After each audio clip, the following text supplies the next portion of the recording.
नमस्कार दोस्तों, मैं अंशुमान शुक्ला स्वागत करता हूं आपका तक्षशिला ट्यूटोरियल के ऑनलाइन चैनल पर। दोस्तों, जैसा कि हम लोग लेसन नंबर 8 पढ़ रहे हैं और उसका नाम है अल्कोहल, फिनॉल और ईथर, जिसका पिछला एक लेक्चर आपका कंप्लीट कर दिया गया। दोस्तों, आज का हमारा लेक्चर है लेक्चर नंबर 8.2। दोस्तों, लेक्चर नंबर 8.1 तक हमने कंप्लीट कर लिया है। आज का हमारा लेक्चर होने वाला है लेक्चर नंबर 8.2। दोस्तों, जैसा कि हमने लेक्चर नंबर 8.1 में आपसे डिस्कस किया हुआ था, पहले हम अल्कोहल के बारे में पढ़ेंगे, फिर फिनॉल के बारे में पढ़ेंगे, फिर ईथर के बारे में पढ़ेंगे। और दोस्तों, हमने अल्कोहल को बना लिया था, यानी अल्कोहल के बनाने की विधियां हमने वहां पर देखी हुई थी। कई सारी रिएक्शंस के द्वारा हमने अल्कोहल को बनाया भी था और उसके बाद हमने ये देखा था अल्कोहल के भौतिक गुण क्या होते हैं और उसके बाद हमने रासायनिक गुण की चर्चा करी थी। और दोस्तों, इसी क्रम को आगे बढ़ाएंगे। जैसा कि हमने लास्ट लेक्चर में भी आपसे डिस्कस किया हुआ था, जो अल्कोहल के रासायनिक गुण होते हैं, यानी जो अल्कोहल रासायनिक अभिक्रियाएं करता है वो दो प्रकार से करता है। पहला प्रकार क्या हमने बताया था, ऐसी रासायनिक अभिक्रिया जिसमें OH से केवल और केवल हाइड्रोजन क्या होता है, विस्थापित होता है, वो एक प्रकार की रासायनिक अभिक्रिया हो गया। और दूसरी रासायनिक अभिक्रिया हमने आपसे ये डिस्कस की हुई थी कि ऐसी रासायनिक अभिक्रिया जिसमें पूरा का पूरा OH यानी पूरा का पूरा हाइड्रोक्सी समूह क्या हो जाता है, विस्थापित हो जाता है। तो इस प्रकार की रासायनिक अभिक्रिया भी अल्कोहल हमारा करता है। सो दोस्तों, इसी क्रम को आगे बढ़ाएंगे और इन रिएक्शंस को भी समझेंगे। सो दोस्तों, जैसा कि हमने लास्ट लेक्चर में कुछ यहीं पर आपको ड्रॉप किया हुआ था कि इसके आगे की चर्चा हम कहां करेंगे, नेक्स्ट लेक्चर में करेंगे। सो दोस्तों, इसी की चर्चा हमारे नेक्स्ट लेक्चर यानी इसी लेक्चर में होगी। ये लेक्चर हमारा पॉइंट नंबर ए हमने लास्ट लेक्चर में बनाया था। इसमें हमने बोला था वह अभिक्रिया जिसमें OH समूह से केवल हाइड्रोजन विस्थापित होता है, एक पार्ट हो गया। दूसरा पार्ट क्या था सर, वह अभिक्रिया जिसमें अल्कोहल का संपूर्ण OH समूह क्या हो जाता है, विस्थापित हो जाता है, ये दूसरा पार्ट हो गया। सो दोस्तों, इसको दो पार्ट में डिवाइड करेंगे। पहले पार्ट को हम पहले डिस्कस करते हैं कि जब जिसमें केवल और केवल हाइड्रोजन क्या होता है, विस्थापित होता है, कहां से, अल्कोहल से, तो वो कौन कौन सी रासायनिक अभिक्रियाएं देगा। उसके बाद हम बात करेंगे किसके लिए, पूरा का पूरा अल्कोहल समूह को विस्थापित करेंगे। सो दोस्तों, इसको हटाते हैं और बढ़ते हैं आगे की तरफ। सो दोस्तों, अल्कोहल के रासायनिक गुणों की हम बात करेंगे। उसमें सबसे पहला पार्ट हम ये लेंगे जिसमें केवल और केवल क्या होगा, हाइड्रोजन विस्थापित होगा। जब हाइड्रोजन केवल विस्थापित करना है तो उसमें कौन कौन सी रिएक्शंस आ सकती हैं, उनका हम डिस्कशन करेंगे। सो दोस्तों, जैसा कि आप हमारे पीछे रिएक्शंस लिखी हुई देख रहे हैं, और दोस्तों हमने कई बार बोला है और हर लेक्चर में बोलते हैं, बेटा आप प्रैक्टिस जरूर करिएगा। जब तक प्रैक्टिस नहीं करेंगे रिएक्शंस कंप्लीट नहीं हो पाएंगी। आप प्रैक्टिस करते रहिएगा और जो भी चीजें हम यहाँ पर डिस्कस करते हैं उन सभी चीजों के आपको हैंड रिटेन नोट्स हम जरूर देते हैं। और वो हैंड रिटेन नोट्स आपको कहाँ मिलते हैं, डिस्क्रिप्शन बॉक्स में नीचे लिंक दिया जाता है। लिंक पर जाते हैं, क्लिक करते हैं, PDF को डाउनलोड करते हैं, नोट से पढ़ाई जरूर करते हैं और पढ़ाई जरूर करिएगा। सो दोस्तों, बात करेंगे इन रिएक्शंस की। ये रिएक्शंस क्या कहती हैं और उनको कैसे समझा जाएगा। सबसे पहला हमने ये आपसे डिस्कस किया हुआ है कि जिसमें OH से केवल हाइड्रोजन विस्थापित होता है, यानी ये रिएक्शंस ऐसी हैं जिसमें अल्कोहल से केवल और केवल हम हाइड्रोजन को क्या करेंगे, विस्थापित करेंगे। सो दोस्तों, पहली रिएक्शन पर नजर डालते हैं। यहां पर क्या किया, अल्कोहल लिया। क्यों लिया, क्योंकि अल्कोहल के ही तो रासायनिक गुण पढ़ रहे हैं। जिसके रासायनिक गुण पढ़ते हैं उसको तो लेना पड़ता है। तो अल्कोहल लिया। अगर हम अल्कोहल की रिएक्शन करा दें किसके साथ, सोडियम के साथ, और हमने कहा क्या, अल्कोहल से विस्थापित होगा क्या, केवल हाइड्रोजन। तो हाइड्रोजन यहां कितने हैं, एक। अगर यहां पर एक मान लिया जाए तो एक की अगर 2 से मल्टीप्लाई करेंगे तो हाइड्रोजन कितना निकलेगा, 2 ही तो हाइड्रोजन है। अब यहां से क्या होगा, केवल हाइड्रोजन बाहर होगा। देखिए जरा, यहां पर केवल हाइड्रोजन हमने क्या किया हुआ है, बाहर किया हुआ है। और Na कितना था, 2 Na था, 2 हाइड्रोजन था, तो इसका मतलब यहां पर Na लग गया और बना क्या, RONA। और इसका नाम हमने कई बार आपसे बोला हुआ है, इसको क्या बोलते हैं सर, इसको बोलते हैं सोडियम एल्कोक्साइड। एल्कोक्साइड तो क्या बोला जाता है, सोडियम एल्कोक्साइड। जरा देखिए यहां पर Na की जगह 1 मान लीजिए, 1 की जब 2 से मल्टीप्लाई करेंगे तो 2 ही तो आएगा। Na कितना लिया था, 2 Na यहां पर है, 2 Na यहां पर है। ठीक है, रिएक्शन कंप्लीट है। सिर्फ क्या करना है, रिएक्शन बहुत ही ज्यादा आसान है, लेकिन एक बार आपको समझ जरूर बनानी पड़ेगी। आपको ये समझना पड़ेगा कि इसमें कैसे रिएक्शन को किया जाएगा। रिएक्शन करने का एक तरीका सिंगल मात्र हमने यह आपसे बताया हुआ है केवल आप अभी इतना फोकस करिए कि अल्कोहल से केवल हमको हाइड्रोजन को बाहर करना है। अगर अल्कोहल से हाइड्रोजन को बाहर करना है तो जब अगर आप सोडियम से रिएक्शन कराएंगे तो हाइड्रोजन तो बाहर हो जाएगा, ये वाला NaH की जगह लग जाएगा और क्या हो जाएगा, सोडियम एल्कोक्साइड हमें प्राप्त हो जाएगा। ये तो हो गया फॉर्मूला। अब यहां से आप क्या कर सकते हैं, कोई भी रिएक्शन, कोई भी एल्किल ग्रुप ले लीजिए, मेथिल, एथिल, प्रोपिल, ब्यूटिल, जो भी अच्छा लगे वो आप ले लीजिए। उस तरीके से आपको क्या मिल जाएगा, सोडियम एल्कोक्साइड मिल जाएगा। सो दोस्तों उम्मीद करते हैं पहली रिएक्शन आपको समझ में आ गई होगी। बढ़ते हैं अगली रिएक्शंस की तरफ। दोस्तों यहां पर जो हमने 3 रिएक्शन ली हैं, हम अगर यहां पर इसको वेरी इंपॉर्टेंट भी लिखें तब भी यहां पर आपके लिए कम है, क्योंकि ये सारी की सारी रिएक्शंस आपके लिए बहुत ही ज्यादा इंपॉर्टेंट है। वो भी रिएक्शन इंपॉर्टेंट है, ये भी रिएक्शन आपके लिए इंपॉर्टेंट है और ये भी रिएक्शन सर आपके लिए बहुत ज्यादा इंपॉर्टेंट है। क्या रिएक्शन है, इसका नाम क्या होता है, इसको भी देखते हैं। सबसे पहले हमने लिखा है एस्टरीकरण। क्या लिखा है, एस्टरीकरण। उसके बाद लिखा है एसिलीकरण, उसके बाद लिखा है एसेटिलीकरण। यानी एस्टरीकरण इंपॉर्टेंट होता है, एसिलीकरण इंपॉर्टेंट होता है और एसेटिलीकरण इंपॉर्टेंट होता है। अब दोस्तों इनको बारी बारी से समझने की कोशिश करते हैं। पहले हम बात करेंगे एस्टरीकरण के लिए। एस्टरीकरण में क्या होगा, और ध्यान रखिएगा सर एस्टरीकरण में लेना क्या है आपको, ये क्या होता है सर, कार्बोक्सिलिक एसिड होता है। हमने कई बार बोला इसे क्या बोलते हैं, कार्बोक्सिलिक एसिड। कार्बोक्सिलिक एसिड जब अल्कोहल से रिएक्शन करता है तो हमने क्या बताया सर, रासायनिक गुण पढ़ रहे हैं अल्कोहल का, तो हमको अल्कोहल तो लेना ही था। अब अगर अल्कोहल की हम रिएक्शन किसके साथ करा दे, कार्बोक्सिलिक एसिड के साथ अगर अल्कोहल की रिएक्शन कराते हैं तो हमको मिलेगा क्या, तो यहां से सर आपको क्या मिल रहा है, RCOO R-, और इसको क्या बोलते हैं, एस्टर बोलते हैं। सभी को पता होगा इसको क्या बोलते हैं, एस्टर बोलते हैं। कई बार हमने इस चीजों को डिस्कस किया हुआ है और हमने कहा कि आपसे सर अल्कोहल से केवल और केवल हाइड्रोजन को निकालना है। यहां से केवल एक हाइड्रोजन निकलेगा क्योंकि एक ही हाइड्रोजन है, और यहां से एक OH निकलेगा। एक हाइड्रोजन और एक OH मिलके क्या बना देगा, H2O बना देगा।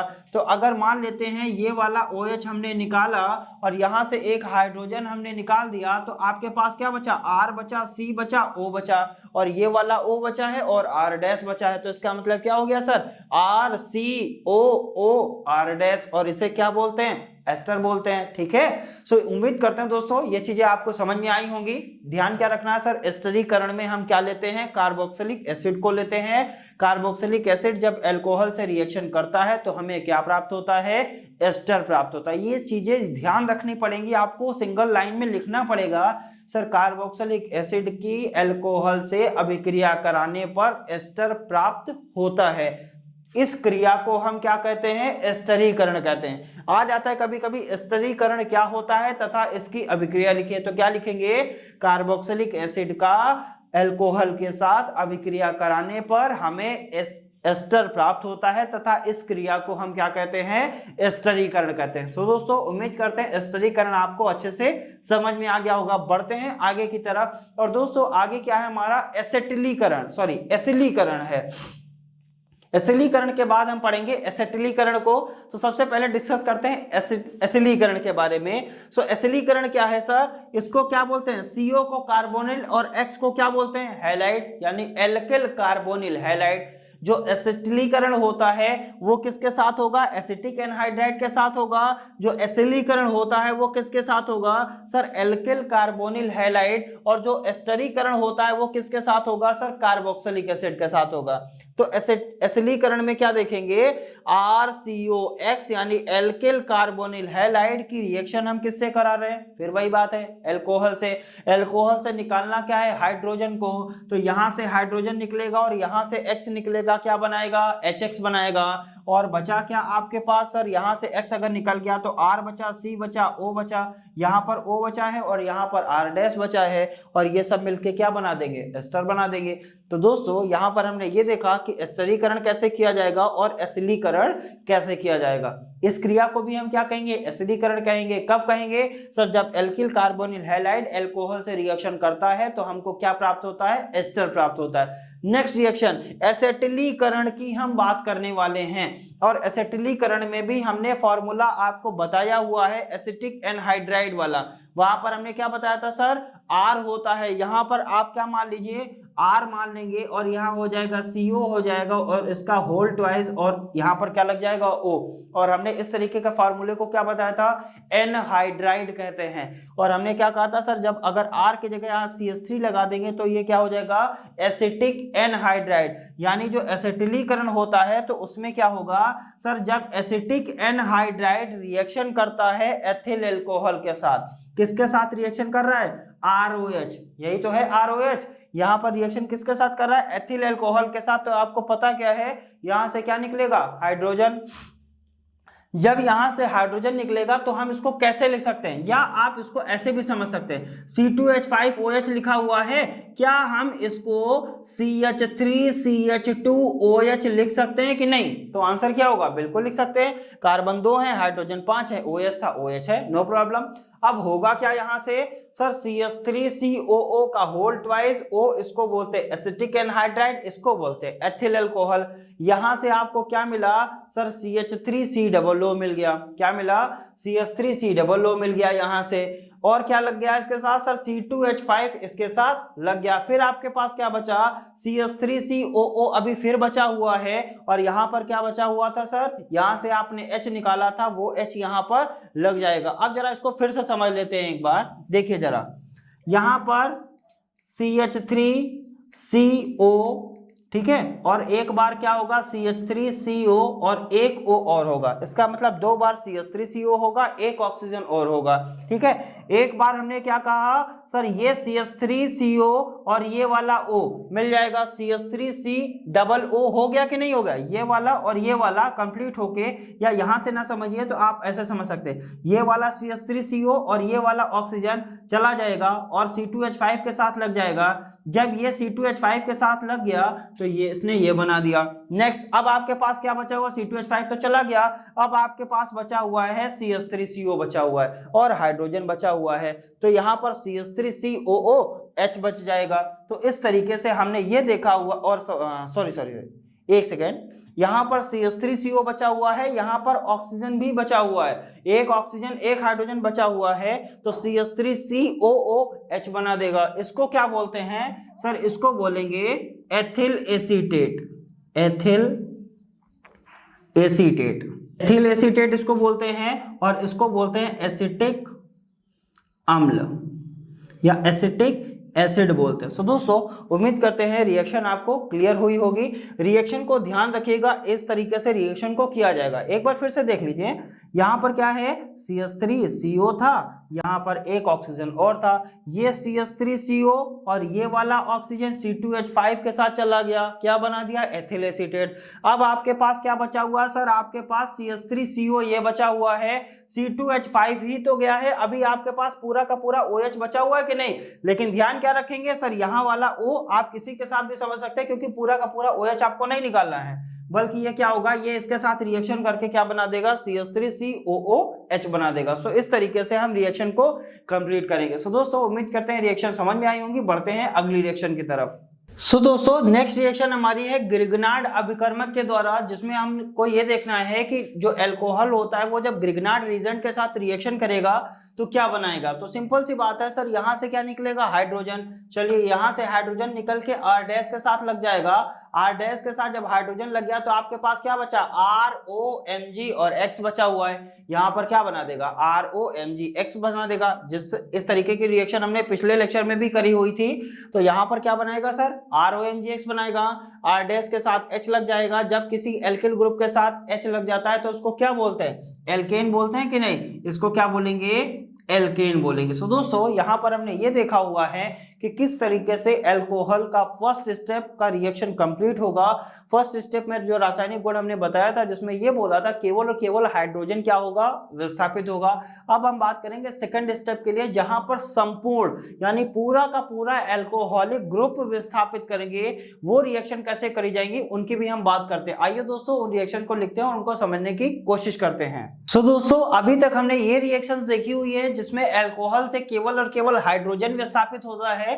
अब हम ऐसी रिएक्शंस के बारे में पढ़ेंगे जिसमें पूरा का पूरा एल्कोहलिक ग्रुप क्या हो जाता है, विस्थापित हो जाता है। अब वो रिएक्शंस कौन होती हैं जिसमें पूरा का पूरा एल्कोहलिक ग्रुप विस्थापित हो जाता है, उसमें से कौन सी रिएक्शंस आपके लिए इंपॉर्टेंट हैं, उसका भी डिस्कशन हम यहीं पर करेंगे। सो दोस्तों स्टार्ट करते हैं। जैसा सबसे पहले आप पीछे लिखी हुई रिएक्शंस को देख रहे हैं, यहां पर क्या होगा, जो अल्कोहल होगा वहां से पूरा का पूरा OH क्या हो जाएगा, विस्थापित हो जाएगा। दोस्तों जब किसी भी अल्कोहल की हाइड्रोजन हैलाइड से हम रिएक्शन कराएंगे तो हमको क्या मिलेगा, एल्किल हैलाइड प्राप्त होगा। चूंकि OH पूरा का पूरा क्या होगा, बाहर होगा, इसीलिए हमको क्या मिल जाएगा, वाटर मिल जाएगा। कैसे मिलेगा सर, हाइड्रोजन हैलाइड का जो हाइड्रोजन होगा वो OH के साथ क्या बना देगा, वाटर बना देगा, और यहां पर क्या मिल जाएगा, एल्किल हैलाइड मिल जाएगा। नेक्स्ट रिएक्शन की तरफ बढ़ते हैं। यहां पर फिर हमने क्या लिया, अल्कोहल ले लिया। क्यों लिया, क्योंकि अल्कोहल के रासायनिक गुणों की हम बात कर रहे हैं। सो सिंपल सी बात है दोस्तों, यहां पर अब हमने क्या कहा, सर ये अल्कोहल PX3 से रिएक्शन करेगा। X का मतलब क्या होता है, हैलाइड होता है, यानी इसको क्या बोलेंगे, फास्फोरस ट्राई हैलाइड। क्या बोला जाएगा, फास्फोरस, 3 को ट्राई बोलते हैं, X को हैलाइड बोलते हैं। जब अल्कोहल फास्फोरस ट्राई हैलाइड के साथ रिएक्शन करेगा तो हमें पता क्या है सर, पूरा का पूरा OH बाहर होगा। जब पूरा का पूरा OH बाहर होगा तो हमें क्या पता, जब ये OH पूरा का पूरा चला जाएगा तो आपके पास R कितना है, 3 R है, और ये 3 R 3X के साथ मिलके क्या बना देंगे, एल्किल हैलाइड बनाएंगे। और हाइड्रोजन कितना है, 3, ऑक्सीजन कितना है, 3, और फास्फोरस कितना था, 1, यहां पर क्या बनाया, ऑर्थोफॉस्फोरिक एसिड बना दिया। जरा देखिए, ऑक्सीजन 3 है, हाइड्रोजन 3 है, फास्फोरस कितना है, 1 है, और हाइड्रोजन कितना है, 3 है, और एल्किल ग्रुप कितना है, 3 है, यानी 3 एल्किल हैलाइड बन जाएंगे और ऑर्थोफॉस्फोरिक एसिड मिलेगा। नेक्स्ट बढ़ते हैं आगे की तरफ। दोस्तों तीसरी रिएक्शन क्या कर रही है, फिर से हमने क्या लिया, अल्कोहल ले लिया। कौन सा अल्कोहल, एल्किल अल्कोहल ले लिया।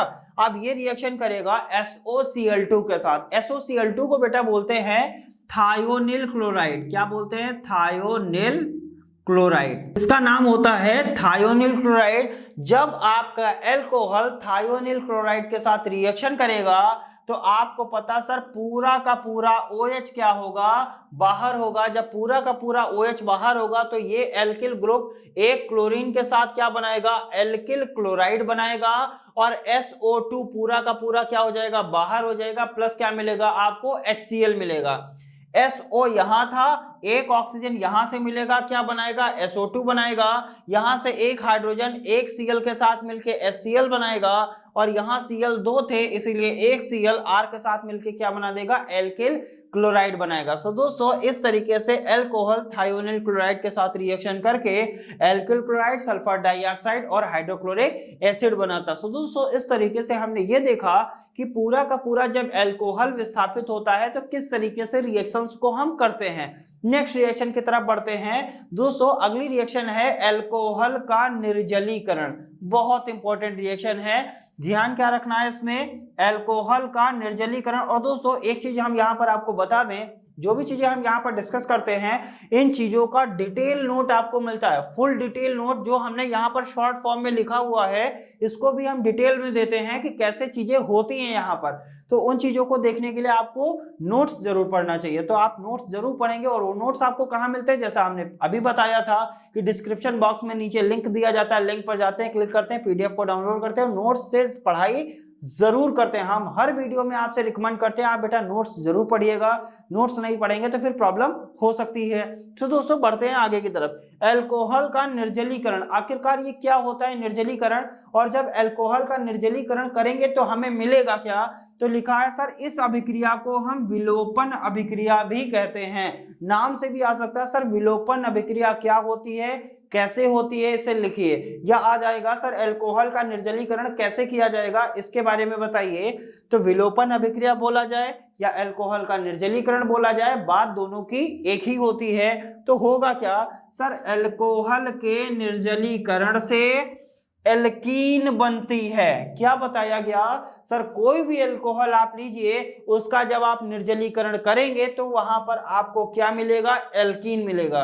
और दोस्तों हमने कई बार वीडियोस में बोला हुआ है कई बार वीडियोस में बोला हुआ है आपसे कि एल्कीन आपको कब मिलेगा, जब कम से कम 2 कार्बन होंगे। एल्कीन का मतलब क्या होगा, उन कार्बन के बीच में क्या होगा, डबल बॉन्ड होगा। अगर हम आपसे कहें सर 1 कार्बन है और 1 कार्बन में आप डबल बॉन्ड बनाइए, तो आप बना सकते हैं? तो कहेंगे सर नहीं बना सकते, क्योंकि डबल बॉन्ड बनाने के लिए दूसरे कार्बन का होना जरूरी है। इसीलिए लिखा है मेथिल एल्कोहल का निर्जलीकरण नहीं होता है। मेथिल का मतलब क्या होगा सर, CH3OH।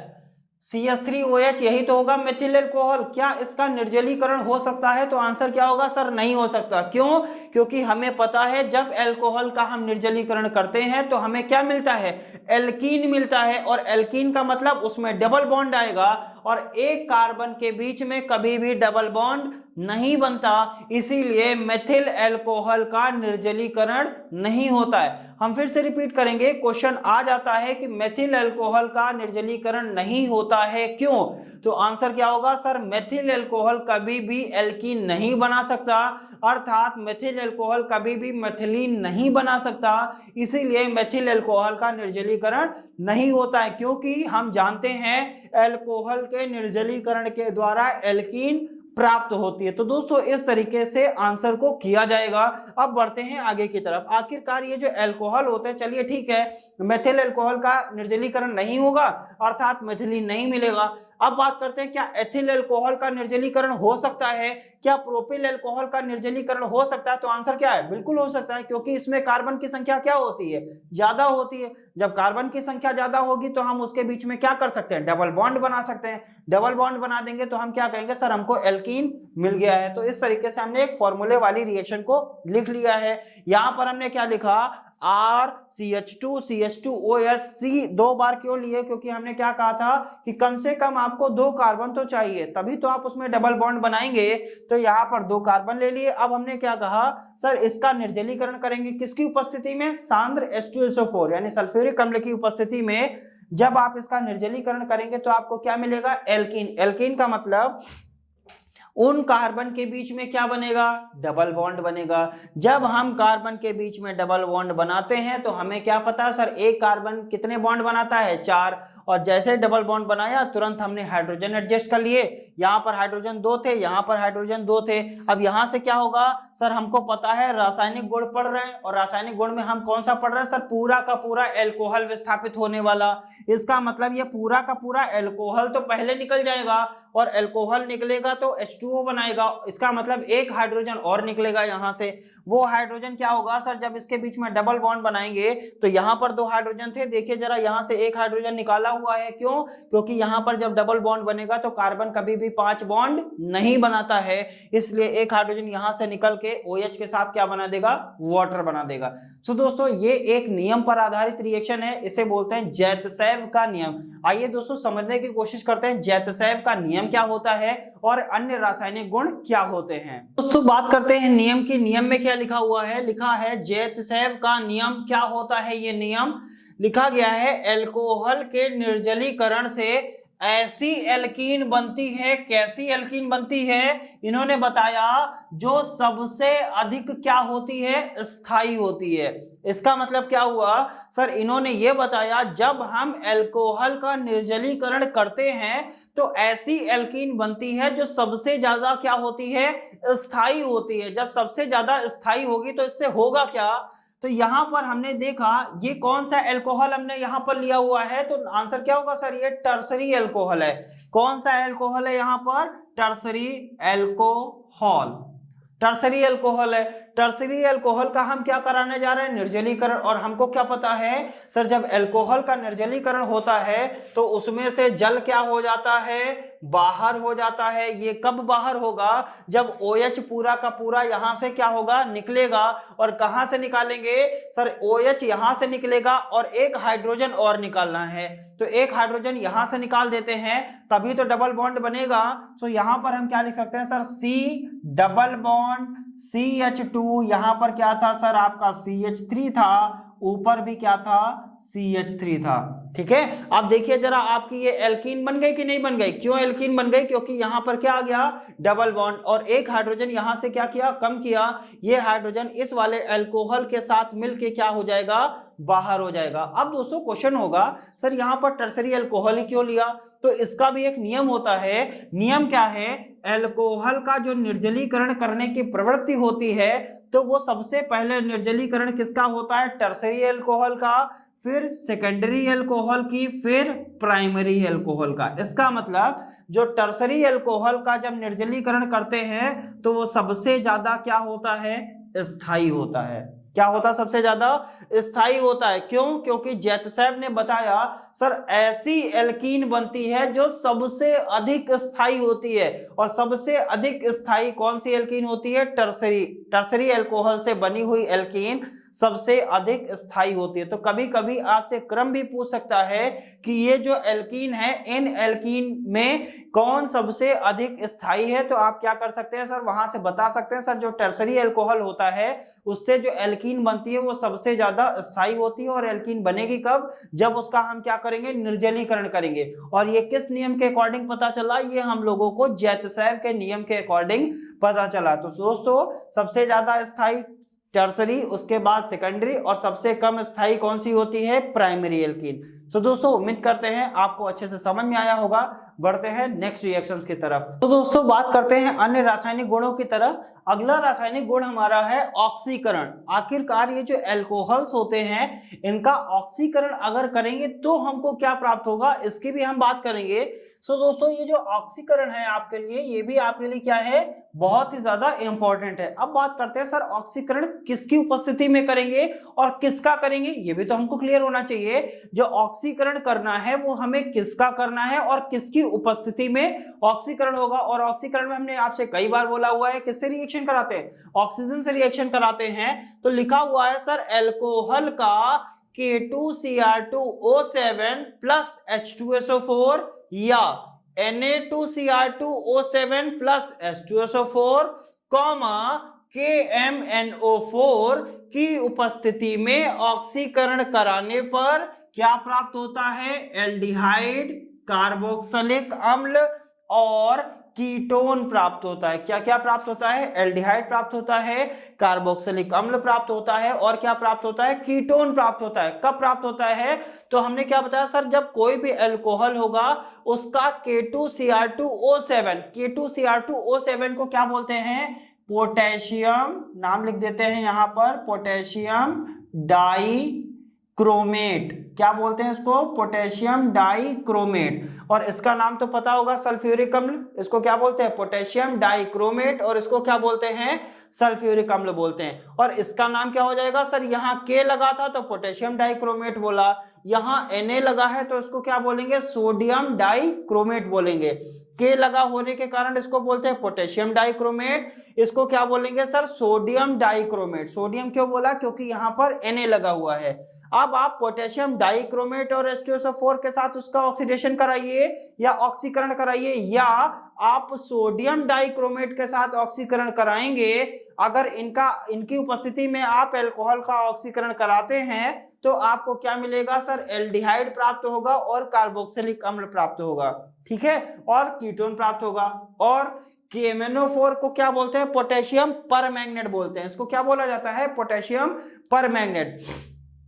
इसका मतलब हो गया सर अल्कोहल होगा, पोटेशियम डाइक्रोमेट की उपस्थिति में आप उसका ऑक्सीकरण कराइए, या सोडियम डाइक्रोमेट की उपस्थिति में आप उसका ऑक्सीकरण कराएंगे, या पोटेशियम परमैंगनेट की उपस्थिति में आप उसका ऑक्सीकरण कराएंगे, तो आपको एल्डिहाइड मिलेगा। एल्डिहाइड का मतलब CHO मिलेगा, यही तो बोला गया, एल्डिहाइड मिलेगा। कार्बोक्सिलिक अम्ल का मतलब क्या होता है सर, COOH मिलेगा। और कीटोन का मतलब क्या होता है, तो कीटोन के बारे में हमने आपको कई बार बताया, C के साथ डबल बॉन्ड O बनेगा और 2 एल्किल ग्रुप यहां पर लग जाएंगे, तो क्या हो जाएगा, आपको कीटोन मिल जाएगा। अब इसको समझने की कोशिश करते हैं।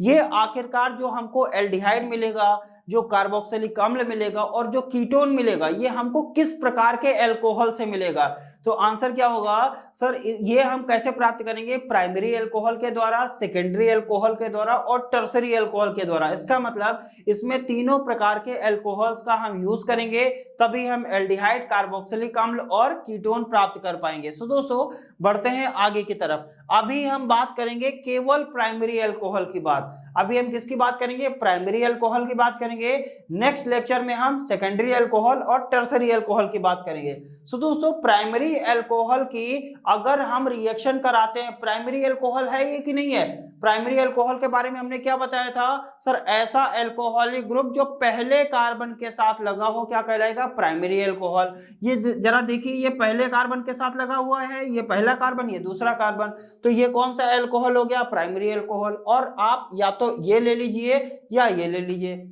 इन दोनों में से कोई भी एक ले लीजिए। हमने क्या ले लिया, सोडियम डाइक्रोमेट ले लिया। आपको अगर पोटेशियम डाइक्रोमेट लेना है तो वो ले सकते हैं। इसका क्या करा रहे हैं, ऑक्सीकरण, और ऑक्सीकरण में रिएक्शन किसके साथ कराते हैं, ऑक्सीजन के साथ। जब आप इसका ऑक्सीकरण करेंगे तो आपको क्या मिलेगा, एल्डिहाइड मिलेगा। हमने क्या बताया सर, आपको क्या मिलता है, एल्डिहाइड। क्योंकि आपने R यहां पर क्या लिया है, CH3 लिया है, इसीलिए आपको क्या मिला, एसीटल्डिहाइड मिला। यहां पर R की जगह हमने क्या लगा दिया, CH3 लगा दिया। आप इसको इस तरीके से भी लिख सकते हैं, RCH2OH, यहां पे आपको क्या मिल जाएगा, RCHO मिल जाएगा, ठीक है। और वाटर क्या हो गया, बाहर हो गया। क्यों, क्योंकि हमको रिएक्शन कौन सी पढ़ रहे हैं, जिसमें पूरा का पूरा एल्कोहलिक ग्रुप क्या होता है, बाहर होता है। जब ये पूरा का पूरा एल्कोहलिक ग्रुप बाहर होगा तो इसका मतलब ये एक हाइड्रोजन इसको और चाहिए, तभी तो वाटर बनाएगा, और वो एक हाइड्रोजन यहां से लेके जाएगा, तो इसके पास क्या बचेगा, CH बचेगा, और ये वाला ऑक्सीजन मिलके इसके साथ क्या बना देगा, CHO बना देगा। और CHO को क्या कहते हैं, एल्डिहाइड कहते हैं। अब दोस्तों हुआ क्या सर, जब सोडियम डाइक्रोमेट की उपस्थिति में इसका ऑक्सीडेशन किया गया तो हमको क्या मिला, एल्डिहाइड मिल गया। अब हम आपसे कहें सर, एल्डिहाइड का आप फिर ऑक्सीडेशन करिए। एल्डिहाइड का जब हम फिर से ऑक्सीडेशन करेंगे, एक सेकेंड, थोड़ा सा दिक्कत हो गया यहाँ पे, इसको सही कर लेंगे। CH3CHO होगा यहाँ पर, ठीक है। हमने क्या कहा, जो एल्डिहाइड आपको यहाँ पर मिला है, आप इसका फिर से ऑक्सीडेशन करिए तो जरा आपको क्या प्राप्त होगा, तब आपको क्या प्राप्त हो जाएगा सर, कार्बोक्सिलिक अम्ल प्राप्त हो जाएगा। क्या प्राप्त हो जाएगा, कार्बोक्सिलिक अम्ल। क्यों, क्योंकि यहां पर हमने देखा सर, जब एक ऑक्सीजन और लगा देंगे तो क्या हो जाएगा, COOH हो जाएगा। तो ये टर्म ध्यान रखिएगा, टर्म क्या है सर, जब किसी प्राइमरी अल्कोहल का हम ऑक्सीडेशन कराते हैं तो हमको एल्डिहाइड मिलता है, तथा अगर एल्डिहाइड का पुनः ऑक्सीडेशन कराते हैं तो हमें क्या मिलता है, कार्बोक्सिलिक अम्ल मिलता है। सो दोस्तों उम्मीद करते हैं ये दोनों रिएक्शन तो आपको समझ में आ गई होंगी। इसको क्या बोलते हैं, एसिटिक अम्ल बोलते हैं। अब बात करते हैं नेक्स्ट रिएक्शन की तरफ। ये भी क्या है, प्राइमरी अल्कोहल, पोटेशियम परमैंगनेट के साथ इसका क्या करा रहे हैं, ऑक्सीडेशन। इसकी उपस्थिति में जब इसका ऑक्सीडेशन करा रहे हैं तो इसको क्या बोलते हैं, इसका नाम हमने कई बार बताया है सर, इसे तो एसीटेट बोलते हैं। अगर के लगा होगा तो इसको क्या बोलेंगे, पोटेशियम एसीटेट। अगर Na लगा होगा तो क्या बोलेंगे, सोडियम एसीटेट। तो इस तरीके से, चूंकि यहां पर हमने क्यों लगाया, क्योंकि हमने क्या लिया हुआ, KMnO4 लिया है, यानी पोटेशियम परमैंगनेट लिया है। सो दोस्तों उम्मीद करते हैं ये सारी रिएक्शंस आपको समझ में आई होंगी। इन सभी रिएक्शंस की आप प्रैक्टिस करिएगा। तो दोस्तों आज के लेक्चर में इतना ही, मिलेंगे नेक्स्ट लेक्चर में। बहुत बहुत धन्यवाद।